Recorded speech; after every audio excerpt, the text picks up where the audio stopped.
दोस्तों, अगर हम राष्ट्रीय मीडिया की बात करें, यानी नेशनल मीडिया की बात करें, तो इस वक्त अयोध्या के बाद जो कोई खबर चल रही है वो है बिहार के मुख्यमंत्री नीतीश कुमार के बारे में। जी हाँ, जब ये वीडियो आपके पास पहुंचेगा, आप इस वीडियो को देख रहे होंगे, तब तक बिहार के मुख्यमंत्री नीतीश कुमार जो है वो दिल्ली पहुंच चुके हैं और अपनी पार्टी दफ्तर पहुंच चुके हैं और वहां पर अपनी पार्टी की मीटिंग कर रहे होंगे। इसी मीटिंग को लेकर नेशनल मीडिया में चर्चाओं का बाजार गर्म है। ये मीटिंग जो है जेडीयू की राष्ट्रीय बैठक है। राष्ट्रीय बैठक होती है, हर पार्टी की होती है, इनकी भी हो रही है, लेकिन इनकी पार्टी की ये बैठक इस समय सुर्खियों में बनी हुई है। सुर्खियों में बनी रहने की दो वजहें हैं। जी हाँ, पहली वजह तो ये है कि इस बैठक में, जिसे राष्ट्रीय पदाधिकारी की बैठक आज हो रही है, इसके बाद जो है वो कार्यकारिणी की बैठक होगी, परिषद की बैठक होगी। तो माना यह जाता है कि जेडीयू की जब ये बैठक होती है, राष्ट्रीय बैठक होती है, तो उसमें अध्यक्ष का चुनाव किया जाता है, या तो अध्यक्ष चुना जाता है, तो उसमें पहले प्रस्ताव लाया जाता है और फिर परिषद की बैठक में जो है उस पर अनुमोदन किया जाता है। तो जब इस बात का ऐलान हुआ और ये हुआ कि दिल्ली में ये बैठक हो रही है, तो चर्चाओं का बाजार गर्म हो गया और पिछले 72 घंटों से लोग नीतीश कुमार के बारे में ही बात कर रहे हैं कि इस बैठक में क्या होगा। क्या इस बैठक में लल्लन सिंह, जो वर्तमान में जेडीयू के अध्यक्ष हैं और राष्ट्रीय अध्यक्ष हैं और बिहार के मुंगेर से सांसद है, वो इस्तीफा दे रहे हैं, या नीतीश कुमार उनसे इस्तीफा ले रहे हैं और नीतीश कुमार खुद पार्टी की कमान संभालेंगे।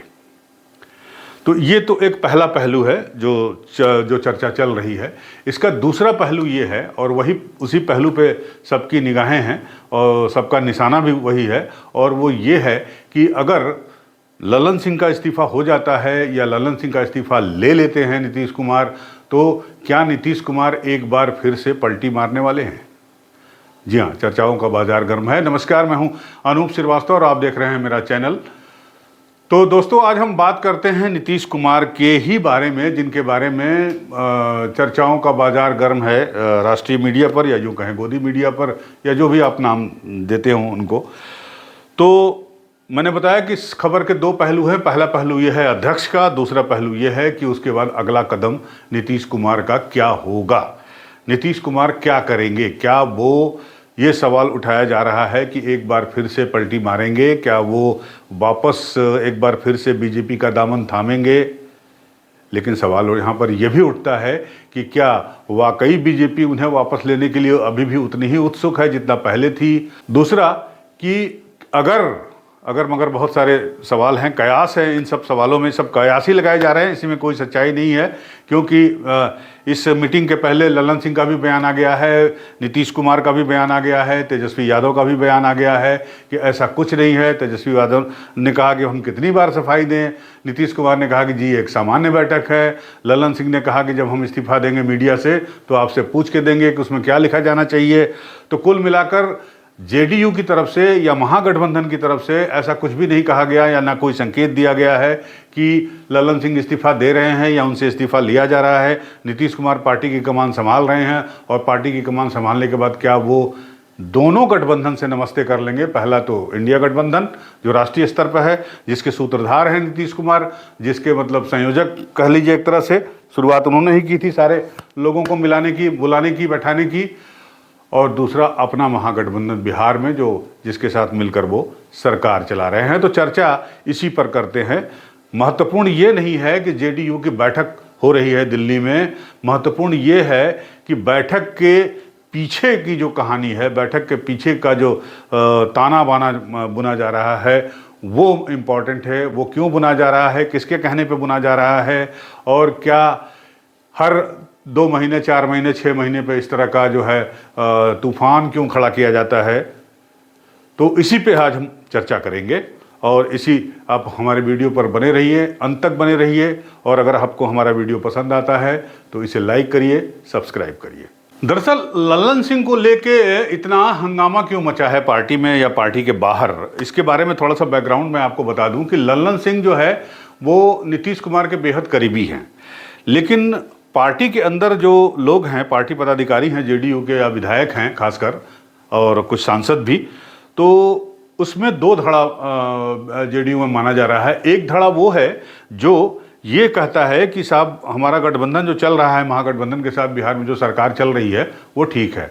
दूसरा गठबंधन ये चाहता है कि एक बार फिर से वो जो है बीजेपी का दामन थाम ले। ऐसा लोग कहते हैं।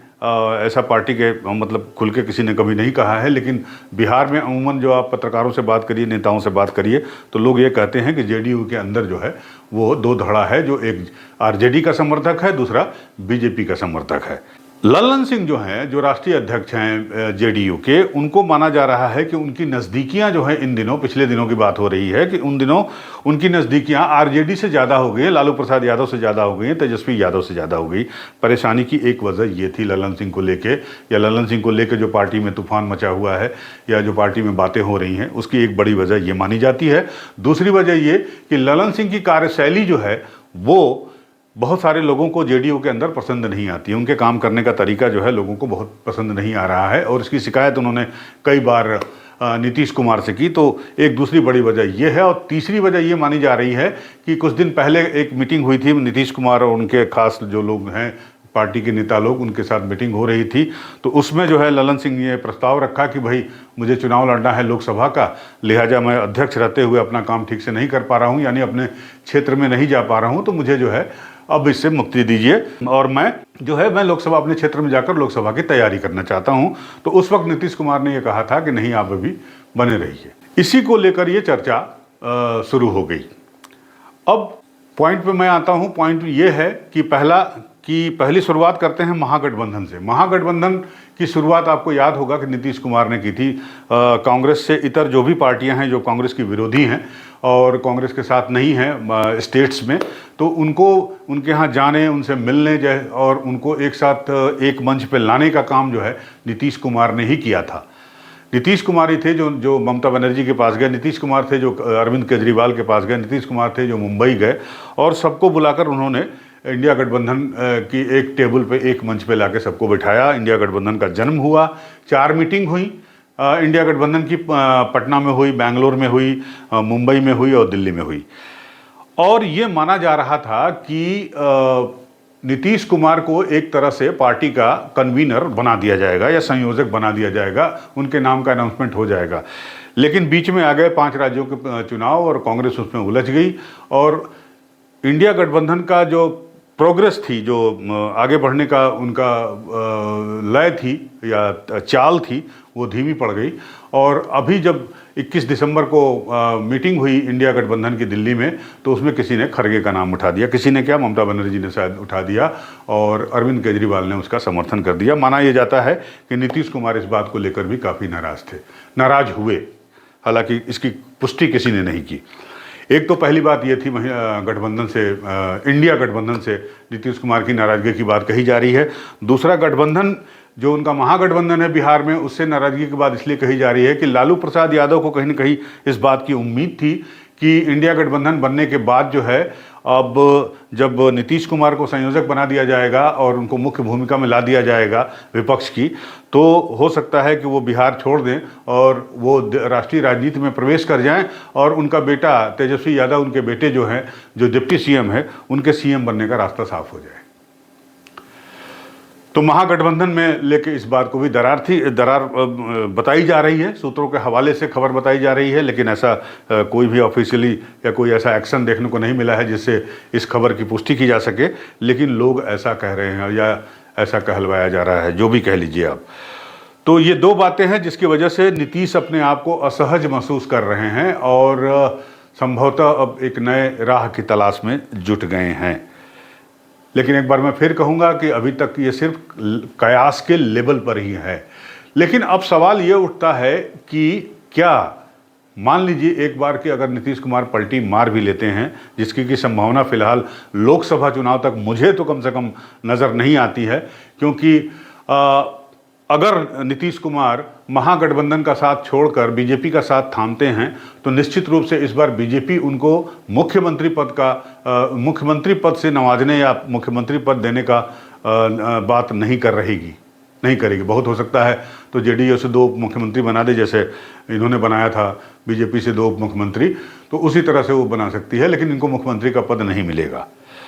तो उस स्थिति में पहली बात। दूसरी बात कि अगर ये बगावत मतलब पलटी मारते हैं या बीजेपी का दामन थामते हैं तो इनकी अपनी पार्टी में बगावत होने का खतरा है। बगावत होने की दो वजह हैं। पहली बात तो ये है कि इनकी पार्टी में जो बाकी दल हैं, चाहे वो आरजेडी है, कांग्रेस है, भाकपा है, माकपा है, माले है, इन सबों का जो कॉम्बिनेशन है, जो विधानसभा में दलगत इनकी स्थिति है, वो 114 उम्मीदवार की है। 114 कैंडिडेट हैं, 114 विधायक हैं, मेरे मतलब कहने का है। तो इनको बहुमत के लिए सिर्फ 8 विधायक चाहिए, 7 या 8 विधायक चाहिए। तो हो सकता है कि जेडीयू में टूट हो जाए। आप कहेंगे साहब वो दल बदल कानून लागू होगा, तो उसमें भी एक फ़ायदा ये है कि अब की बार जो सरकार बनी है, पिछली बार जब सरकार बनी थी महागठबंधन की, तो उसमें जो है विधानसभा अध्यक्ष जेडीयू का थे, विजय चौधरी थे मेरे ख्याल से।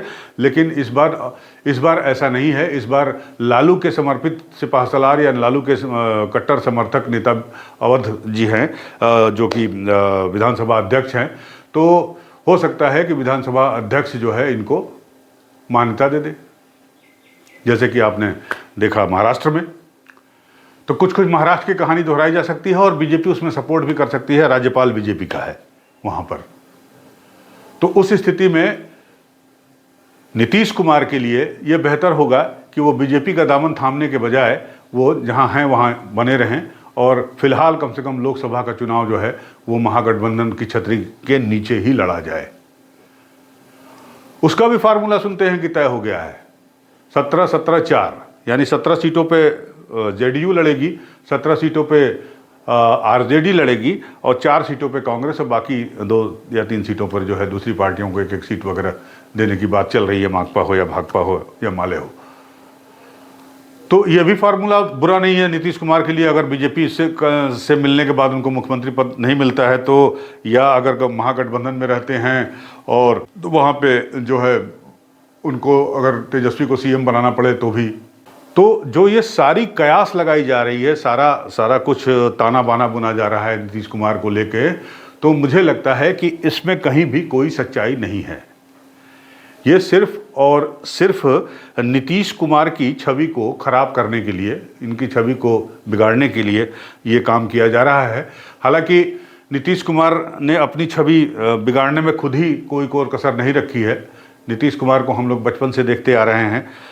हमने उस नीतीश कुमार को देखा है जिसने 15 साल के जंगल राज, लालू के जंगल राज को ख़त्म किया, सुशासन स्थापित किया बिहार में, कानून व्यवस्था, कानून का राज स्थापित किया बिहार में। लेकिन वही नीतीश कुमार आज फिर उसी लालू जी के साथ मिलकर जो है सरकार चला रहे हैं और अपनी छवि जो है उन्होंने बिगाड़ने में कह लीजिए, या जो उनकी छवि बनी थी उसे डाउन करने में उनका अपना खुद का योगदान रहा। तो ये सारी खबरें जो चल रही हैं ये तमाम कयासों पर आधारित हैं। इसमें फ़िलहाल कोई सच्चाई नज़र नहीं आती है जहाँ तक मुझे लगता है। और मुझे लगता है कि अभी भी बिहार में 2024 तक, लोकसभा के चुनाव तक जो यथास्थिति है वो बनी रहेगी। इसमें कोई परिवर्तन नहीं होने जा रहा है। हाँ, ये अलग बात है कि लोकसभा चुनाव के बाद अगर परिस्थितियाँ बदली, राजनीतिक परिदृश्य बदला, तो हो सकता है कि उसमें कुछ नई चीज़ें उभर कर सामने आए। लेकिन फिलहाल जेडीयू का अध्यक्ष लल्लन सिंह रहें और चाहे नीतीश कुमार कमान खुद संभाल लें, बहरहाल ऐसा कुछ नहीं हो रहा है। पलटी मारने वाला या पलटू राम वाले जो कहावत है वो ऐसा अभी कुछ सही साबित होता कम से कम मुझे नहीं दिख रहा है। आपको क्या लगता है इस बारे में? आप अपनी राय जरूर बताइएगा। कमेंट बॉक्स में आकर कमेंट करिए, मैं आपके कमेंट का जवाब दूंगा। अगर आपको हमारा ये वीडियो अच्छा लगा हो तो हमारे चैनल को लाइक ज़रूर करिएगा, सब्सक्राइब ज़रूर करिएगा। धन्यवाद, नमस्कार।